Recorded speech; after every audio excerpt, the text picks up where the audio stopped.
back to the Pub Talk. Jay just released the Why Can't I Commit episode. Dope episode, man. It's definitely one of my favorites. You know, even when I listen to it, I be wanting to call Jay like, bro, you ain't say that. You ain't say that. But nah, you know, I appreciate y'all for coming through, doing behind the audio episode with us. You know, just from like in general, you know, what are your thoughts? You know, from hearing the episode, you know, I usually don't do this, so it's kind of like an exclusive take. So what are your thoughts? You know, Alicia, what are your thoughts after listening to the episode? What are your thoughts after listening to the episode? During the episode, he was talking shit. Listening to the playback is still a bunch of bullshit. Like. So you say he be bluffing? Yes, he bluffing. He talking about. It's no bluffing. Okay. It's no bluffing. That's your serious voice? No, I mean it can be. It's no bluffing. The thing is, but you reflect on what you say. Mm-hmm. You hear it. It reminds you of what you need to know. Mm-hmm. You know, you might not practice what you preach, but you preach what you want to practice. Exactly. Because you don't practice what you preach at all. I'm telling you. Listen, I'm getting there. Okay. Jay, I'm gonna ask you this, right? I'm gonna ask you this. After listening to the episode, right? Did you come to any like synopsis of why you can't commit to one woman, or commit to just a woman in general? I'll say it's partly because one, I do see what it is that I want. Okay. I do understand what it is I don't want, but it's the meeting in the middle of not settling for less and participating in destructive behaviors that would lead me to the one that I do want. So. Oh shit! It's kind of like, yo, you know, I thought I was playing with you. It's like yo, you just getting rid of behavioral. It's like insanity is doing the same thing, expecting a different result. Mm-hmm. And so you feel like you keep coming across the same type of women? No, it's not that I come across the same type of women. It's that I had to.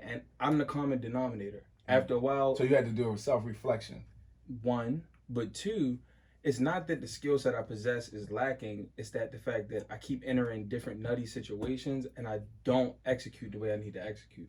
So it's like I can come across one woman that might have problem X, one woman that might have problem Y, one woman that might have problem Z, but I choose to keep using the A formula versus denoting to B and C to get a more favorable outcome. Okay. So that's my fault. I have to watch my execution and how I do it. You practice this? No, I don't fucking practice it. I told you I wasn't playing with you, but here's the shit. It's just, I would love to find that woman. I would love to denote all my time and give all my time and stuff to her, but it's like I have to make sure that what I bring to the table and the strategies that I use are effective, or else I'm going to destroy this situation from the jump, because either we weren't supposed to be doing that shit in the first place, two, we're not necessarily on the same level where we meet eye to eye, or three, I don't have enough emotional bandwidth to deal with what she's bringing to the table, not negative wise, but positive. I'm not in tune with my emotions with myself, so it's just like, yo, I gotta get my shit together a little bit before I engage with you. Okay. I want you to drink some more. That's cool. You're just too serious for me right now. What are your thoughts on that, Alicia? What are your thoughts on everything he just said about the A-B formula? It went in one end after the other. He started calculating shit. I'm like, she's like, what the fuck are you talking about? Nigga, huh? The thing I was still stuck on is at the beginning, he's always talking about how he just doesn't want to settle. But you're still a work in progress. People settling on you. You don't never want to meet nobody halfway. You did say you keep wanting this 100. You got 100. First of all, I want a 150. I might be a 100, but I want a 150. The thing is, my work is still going, but it's like I'm always going to meet a woman with a certain level to respect her. I got to, one, be able to provide you with a safe environment. The actions and shit I do for work, my career, my personal development, emotional development, I have to meet you at a certain place, even though I'm not perfect yet, the same shit I was saying before. Okay. I'm meeting you at a certain level, and I still have a little bit more room to grow. I'm not coming to a woman like, I'm fucked up, I don't really know what I'm doing, I got like 3 or 4 exes hanging behind me and I ain't really addressed that yet. No, I'm not. No. Okay, but then why she got to be a 150 if you're still working and you're 100? Why can't she be 100 with you? I only request you to be at the level that I'm at when I meet you. Or you're trying to get to. Exactly. So it's either you a 150 and I'm a 145, or I'm a 100 and you a 100. I can't request more out of you than what I request out of myself. Explain the difference between a woman that's a 100 and a woman that's a 145? That's personal work. That's literally simple as that. It's personal work. Have you, one, identified traumas within your own life that you've experienced so you don't bring that to somebody else? Have you identified traumas that you've experienced from your parents, your frequent family members, boyfriend, girlfriend, whatever? Have you addressed that? And then different inadequacies we experience as black people when you're going through the workforce. Because when you're working for a majority white corporation, it's certain stress and shit that you bring home every day. Because you like, damn, son. And then you don't know how you come home. You might not want to talk to your wife. You might not want to talk to your husband. You might be like, yo, I'm going to get on the game. Or like, yo, I'm about to go hit these shots. Or like, yo, I'm going to go to the gym. And you fucking around, don't speak to your wife till dinner time. And she's kind of like, nigga, you've been home for hours. Everything okay with you? So it's like, you have to be able to identify and point out what's fucking with you before. It's basically come down to communication. It's not. It's not communication, because with communication, that's interpretation. I could communicate with you all day. If you don't understand what the fuck I'm saying, comprehend. You gotta comprehend. It's me dealing with some of the baggage and shit that I got before I come home and unload it onto you.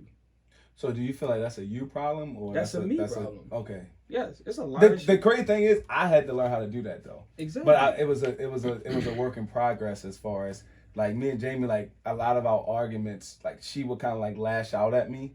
You feel me? And I don't like to go back and forth. But it's a certain base level you already came to her with. You wasn't coming at Jamie with like, yo, I'm a 50, 60. But I had to learn how to communicate though. I had to learn that. But you had to learn that, right? But you wasn't coming at Jamie as like a 50, 60. You was coming at Jamie like, all right, baseline, even with all my problems, I can operate as 100. Then I can take that shit to 150, 175 once I work on my stuff. Personal growth. Jamie might have been a 110, 115, 120, but she was willing to deal with you because she like Keenen, man. It's like, stop playing. She's Don't still be like that. But she like, So yo, you know what? Yeah, But she like, yo, you know what? I see Keenen can operate at a base level, where it's like he's not gonna leave me ass out if he's engaged with me or he involved with me or some shit like that. It might not be perfect, but I can still operate and not fuck up something that I have going on by dealing with him.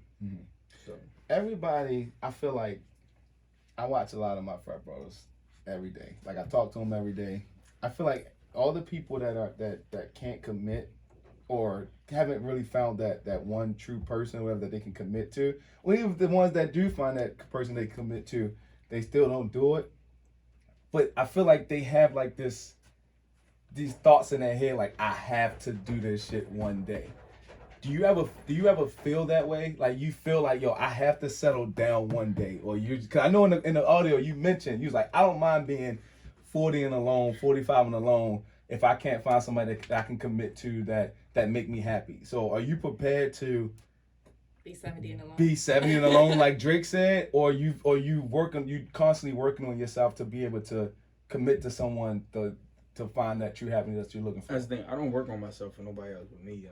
Okay. I'm gonna keep it being with you. Like, fuck everybody else. My self growth is my self growth. But what I refuse to do is like, yeah, I have the pressure of, I want a wife, I want some kids, I want a legacy, I want to build my empire. You came from that though. Your family. I half and half. So okay. It's like my mother and my father. My father wasn't college. My father was college educated, right? Mm-hmm. My mother wasn't. But the way in which my mother had work experience and her career path took her to higher levels than my father. So then the dynamic shift in the household, health problems, family problems, I'm gonna keep it brief, but certain dynamics and things that I watched growing up let me know what I don't want to be and what I do want to be. So yes, I want that, but at the same time, I don't want to ever hold someone back from being who they are supposed to be or what they're meant to do. So it's like, it's my self-work. If I work on myself enough to the point where I can look up and say, you know what, you were really right here with me. I fuck with you. I can deal with this. That's cool. But if I'm not on that level yet, it don't matter how bad I want a girlfriend. I'm not going to ruin her fucking life because I'm still trying to work. Not because I'm ready, but because I'm trying to jump in the situation and I haven't done the prerequisite work necessary to give her the most favorable outcome. She ain't never going to be perfect, but I'd be damned if she has to give up her dreams or make a sacrifice, and then that sacrifice is in vain. That's why I would rather be 70 and alone. And I've made my bed with that shit. I'm like, if I can't get to a certain level, and it's hard, I've had talks with myself, iPhone notes on blast, counseling, different shit like that. to put in the work necessary to it. If I'm about to be in a union with somebody else, I'm asking more questions than like, do I love you? I'm asking, yo, if you got fucked up one day and you can't support your own career, can I have some shit that sustains both of us? Whose health insurance or medical insurance are we gonna fall on? Yo, does your family like me enough to take care of my kid if you have to be out and I have to be out because we both maneuvering in our careers, be traveling around the world? Yo, are you cool with one day never working for somebody again? Do you want to collect on Social Security or do you want to create your own trust fund? It's a lot of different shit that I think about because it's bigger than me. So why would I ever interject myself into somebody's life and I'm not on the shit that could maximize the best good for them and maximize the best good for me? So it's just like, yo, you make your bed with that shit. Like, if I gotta be alone, I gotta be alone, you feel? But like, if not, and I find the right one, all right, that shit is lit. I mean, it is what it is. So with saying all that, I mean, you don't gotta put your business out there, but are you currently like talking to someone? I was about to ask that. Are you currently like dating? Yeah, like it sounds like he wants to be alone right now. How's those conversations with you? Nobody wants to be alone. We all want somebody there. So you just keep them at a distance? That's the difference. I don't want to be alone. And I'm not alone. Like, I'm dating. Like, I'm doing my thing. I'm doing my thing, you feel? But I have the conversations with the women I'm dealing with because I always want you to have a choice in a situation. I don't ever want it to feel like I've taken your choice away. Like, if you don't want to deal with me. As far as like being with you. Being with me, but then also, like, if you realize there's something that I have going on is too mentally taxing for you or it's too much, you can choose not to deal with me. You mentioned that in the audio that a lot of women that you used to deal with or date, when things started getting rough, you was kind of like still trying to like find yourself and everything. I know now you about to graduate law school and stuff. You mentioned that a lot of women used to, they wasn't holding you down. They would leave. Was it, I meant to ask you this, like, were they not holding you down or they were holding you down, you wasn't appreciating them holding you down? No, fuck no. My grandmother raised 15 kids by herself while my grandfather was deployed in the army. It ain't nothing I'm about to be appreciative of. Whatever woman does in my life, cook, clean, you want to make my bed or some shit, you treat me to dinner, you talk to me when I'm stressed out at the end of the day, I appreciate all that shit. It's not that I wasn't appreciative, it's just that the level of shit I had going on, couldn't give them the attention that they were looking for. It's not even just attention, it's just, or they expected more from you. It's emotional reciprocity to where I can be for you. That word. Reciprocity. Jay, it's emotional reciprocity to where it's like, yo, I cannot meet you on a certain level emotionally to make sure all your needs are taken care of.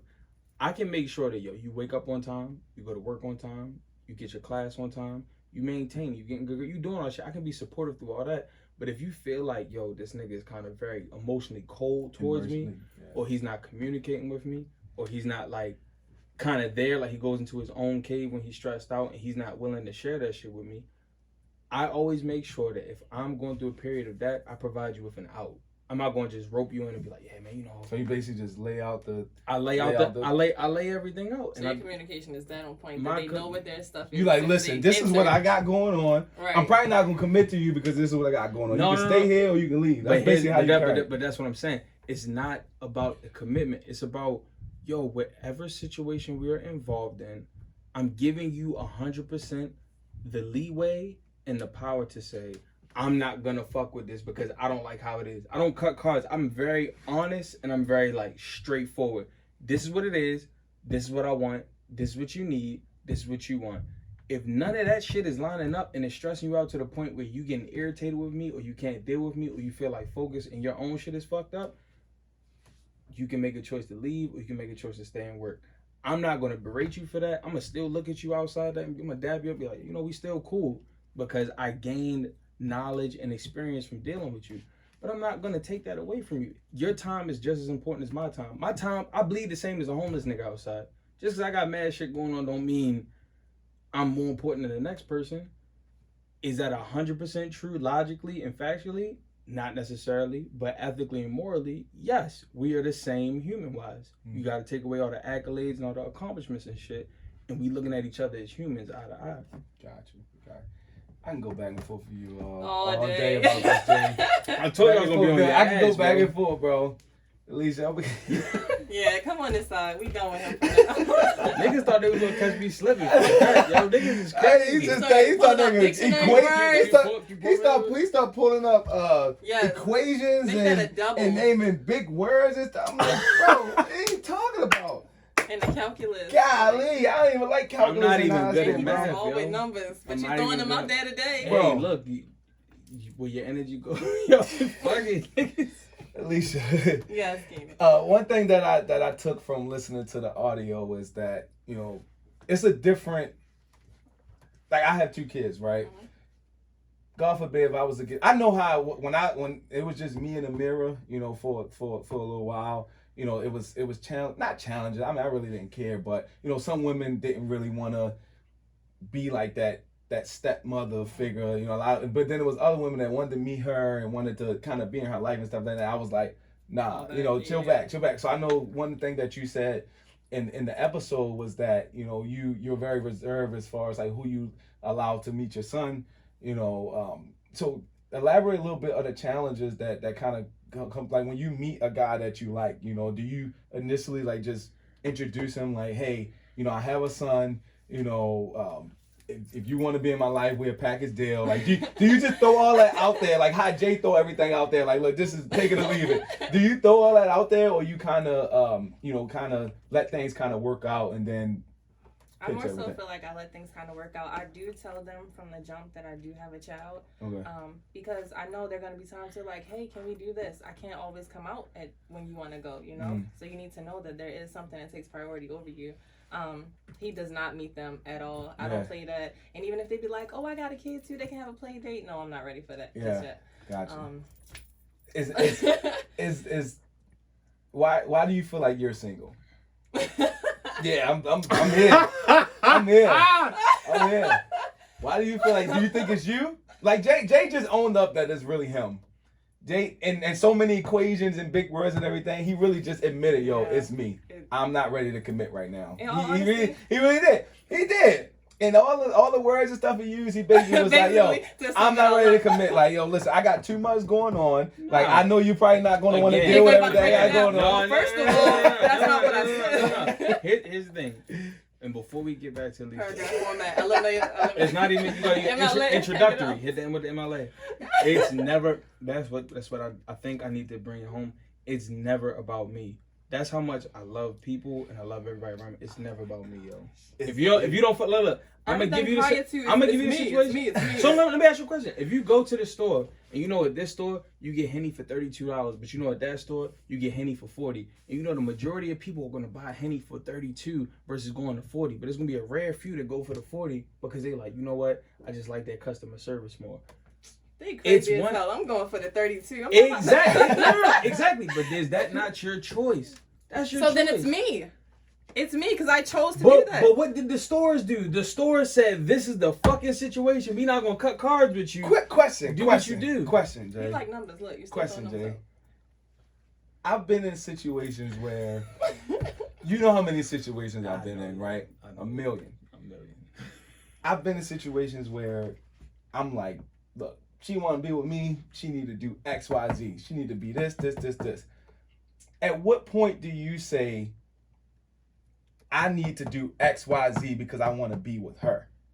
Do you do that? Do you be like, look, I'm gonna submit myself to this woman to make sure that I'm the best. I provide, you know, the best man as far as like mentally, whether it's just taking her out to dinner, you know, anything like. Do you do that type of stuff when you're dating? Yes, I do. Is one woman in particular I have in mind. Okay. She really likes plans. You know, like she don't like that, yo, let's just go fuck it. Let's do this. It's random. No. Give me a date. Give me a time. Give me an attire. Give me what kind of food we about to be eating. Because you know, with women, it's not necessarily, oh, just throwing some shit come out. Am I going to look bloated in this outfit? Am I going to be just chilling? Am I going to be comfortable? Yeah, she didn't know Are we getting fucked up? You get what I'm saying? I take time to invest in all of that, but at the same time, before I even rope you in, before I even rope you in to do that, I'm gonna lay out everything that I have, everything that I work on. I'm very honest and transparent with myself, but it's about reciprocity. So you're basically saying there's one woman in your life right now that could possibly get to the next steps. But you're Is she 150 though? Yeah, hell yeah. Okay, Oh, fuck. okay, Oh, fuck no. 150? I'm not. Oh, I would never cap. No. Yes. Okay. A buck 50. Okay. But it's also, I have to understand, I'm the common denominator. So certain shit doesn't happen because of me. And certain shit that I have going on. It's easier for women to fix a lot of emotional problems because they're used to dealing with that work. It takes a little more for me as a nigga because I'm not on that level yet. And I had to be man enough to admit I'm not on that level yet. I'm not comfortable staying there. That's why I'm doing work for it. But you know, it's transparency. I'm not them nigga out here like I'm gonna abuse everything and like get the most out of it. Nah, fuck that. That's not how life works because that's gonna show up in your kids. It's gonna show up in your work life. Mama is a bitch. Exactly. I'm so trying to tell you. God. So why are you single? Get back to it. Niggas thought we forgot about Is it you or is it the guys that you? Because we go back and forth. We go back and forth all the time as far as like toxic. I like to stir the pot, right? So. Right. Like a lot of times I really just be trolling, you know. I really just be bored. I be in the house. I be like, oh, I'm about to say some shit that's gonna get everybody all riled up, so I can get a whole bunch of messages, post them. People gonna be on. I like to stir the pot, and that's one of the reasons why I started this show. So a lot of times I like to put women versus men, right? Because it's a lot of women that be like, niggas ain't shit. Right. And then there's a lot of and then there's a lot of men that's like, yo, I can't trust these females out here. They all thought blah blah blah blah blah blah. You feel me? I was one of those guys where I'm like, yo, I can't trust these women out here, bro. You feel me? Like life hit me hard, you know. Why do you feel like you're single? Is it a point? And I got a question for you after you ask that. Right, I'm here. Do you still feel this way that men are just toxic? You know, they're immature, they're not ready, they can't commit to one person. Is that still the case from the conversations that we have in the past, and even the conversations that you said on the episode? So I've always talked a lot of shit about guys. Yeah. But it's always been me. Okay. So have you done any self-reflection? You admitting that. Yeah, I love accountability. Accountability. That's the first step into what did V progress, say? right? It's really me, not you. What V said on episode 1, he said Put a plan B on AC. No, not that. Not that. Go check out episode 1. He says life is about AC, accountability and communication. That was like one of the big. I didn't even know he had that in. He said I'm talking about AC and not the air conditioner. It's about accountability and communication. So do you feel like the fact that you just owned up that is you, right? Yeah. So why do you feel like it's you? That you can't commit to like one person?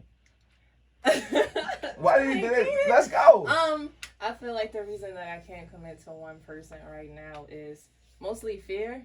Like, I've already had, I guess, my first true heartbreak with somebody I was with for 5 years.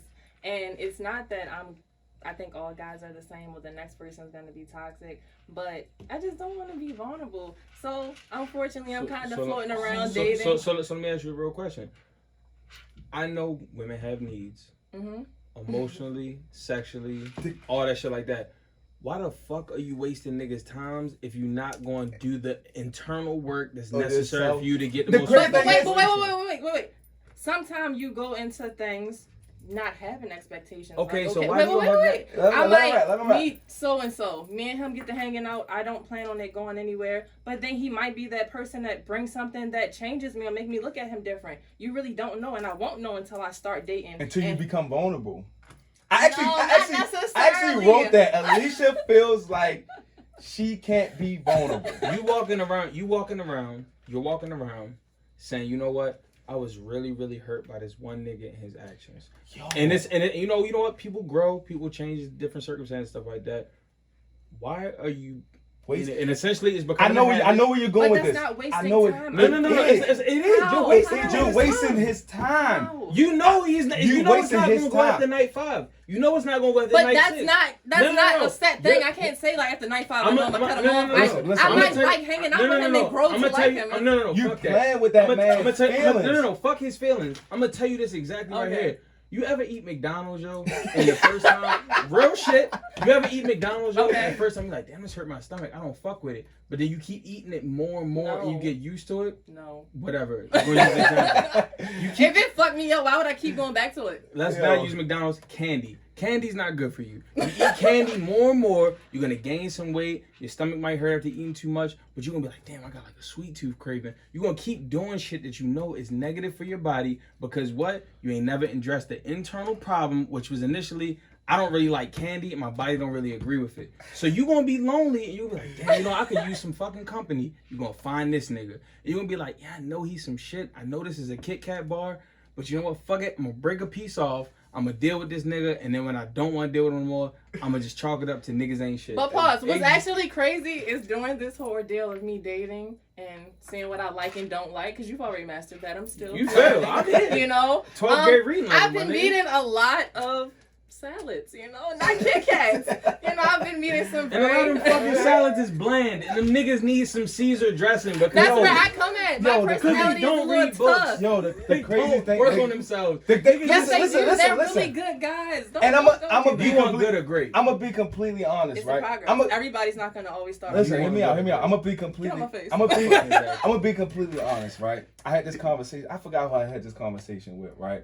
It probably was in like my DMs, one of my upset bros or something like that. He probably sent like a long message like, yo, but what he said to me, he said, bro, a lot of these women out here have internal issues with themselves. Everyone do. Right, everyone does, but he said they have internal issues with themselves as far as like insecurity, vulnerability, like scared, commit, blah, blah, blah, right? And what they do is they talk to different guys and stuff like that. And then when the guy I guess he figures it out and he don't want to deal with it, instead of the woman like working on herself to like mold herself to be compatible for that person, they go to the next person that's gonna, try to figure it out or deal with it. Is that true? Like, do women do that? You don't fucking keep it 100. I feel like some. It's like, I do, and I keep it 100 with the people that I'm talking to. So just like how 100? You give them. I'm about to tell you. Let me break it down. Because 50 plus 50 is okay. But anyway, no, but all seriousness, back to the whole communicating thing. Kind of going back a couple conversations ago on how you give people the leeway. I mean, it's not like the people that I'm talking to don't know what's up. This is something that we talk about in the beginning, so they do have that chance to stay or leave and deal with my toxic. When you come into a situation where you say, "Hey, look, I would like to get to know you, but also my feelings are really hurt from this last person, so I want to take it slow." Have you ever said that shit? No, not like that. So then that's why me and you are different. No. That's why me and you are different. I'll say that shit. I say, you know what? Well, I'm the baby version of you. No, fuck the baby version. It's like, yo. So essentially the difference is between saying like, yo, I don't want to date somebody or I don't want to be out here and participate in this dating game because I'm lonely. I also, it's just, again, it's always bigger than me. The context is external. I can want something so bad, but if I come into a relation with another person and they're not ready for that shit, or it's like they're not ready for what I'm about to bring, I'm going to set you up with the best board possible on the chessboard or the checkers board for you to maximize and get the most out of the situation the same way I would maximize and get it. But a lot of motherfuckers are selfless. I'm going to hide certain shit about myself that I know is going to turn you off in the beginning, and I'm going to keep it away from you. And then it's going to show up. It's going to show up at the wrong time. Yep. So that I can spring it on you and then be like, oh, but damn, but you know this how it was. No, fuck that. You never tell it. I'm going to set you up from the jump. I'm going to set you up from the jump. It's like a fucking course syllabus. Yeah. You get the syllabus, on this date, you're going to get emotional harm. On this date, you're going to get fucking commitment issues. Yeah. On this date, you're going to get fucking trust issues. You're going to get trust issues. You're going to get, you can, as people, we can literally order our lives like that. But if we don't take the time to do the work to understand how we operate, you can't get that shit. Yeah. So then you now going around hurting mad motherfuckers and they walking out here saying bitches ain't shit. Or she walking out here saying niggas ain't shit. Because neither one of y'all was really just 100% honest with each other up front. Because y'all just fucking lonely and horny. That's really how it be. So before I wrap this up, I did want to ask, both of y'all, as far as I dropped the Could You Have Love and Success episode. I think it was episode 2. Make sure everyone check that out. Dope episode. Appreciate my guest on that. But the consensus was both of my guests rather have built with someone, go through the fire, be with someone X amount of years, go through the fire, and then get to that point where they can look back and be like, yo, we did this together, and be happy that way. On the episode, both of y'all said that y'all would rather get to a certain point in your lives, and as far as like mentally, physically, emotionally, and all that stuff, and then find someone that you can build with. What are your thoughts? Alicia, you go first. What are your thoughts after, hearing the episode 2? I still feel like I stand on that because I need to work on the traumas that are in me. The toxic energy that's inside of you. To be a better person. Because if I try to get in a relationship or something right now, it's not going to work out. Because I don't think I'll be able to love them like they need to be loved for us to start building or actually communicate effectively with them. Accountability. I'm growing here. You brought it out of me at the pub. Jay, what are your thoughts on that? I'm going to agree. I've been there in the, let's just thug it out before we got that shit together. It's very taxing. Like, that shit drains on people because it's a lot, yo. Yeah. Like, you working through a lot of shit at one time. Years of learned shit to years of new shit. So it's like, I'd rather do that because at least if we dealing with some bumps in the road, you can leave out the situation, again, like I said before, in the best position possible. And it's not like you just had everything ripped away from you. Because I know what it feels like to have everything ripped away from you. Everything you build up for, everything you work for. Gone. So, it becomes a little bit business-like, but at the same time, it's ultimately for the benefit of others. I can't speak for everybody, but I know for me personally, you feel that way. I just want to, I want to be the biggest asset to you as I can be. I even apologize, even when situations where the bitch is nutty and I don't have to deal with her no more, I'll go back and I'll be like, you know what? You might have been fucking stupid, but I'm going to apologize for what I did wrong. Right. Because, it's just, life is too short, but then 2 is just like, it's accountability. We all contribute to something. Look at both of y'all taking accountability. Not her. She took accountability. She came for me like 50 minutes straight. I think just when she heard the episode, she probably just had a lot of animosity building up. He ain't come back at that. I'm gonna wrap it up in things, man. I appreciate y'all. Thank y'all for coming through, man. Doing this behind the scenes of the audio. Make sure everyone check that out. Why Can I Commit is a dope episode. You're definitely gonna have some questions, and I'm pretty sure you're gonna be in my DMs once I try coming for Jay. But niggas know me. Here we have it, man. Thank y'all for coming through to Pub Talk. And I appreciate y'all for coming through. Thank y'all. Pub Talk.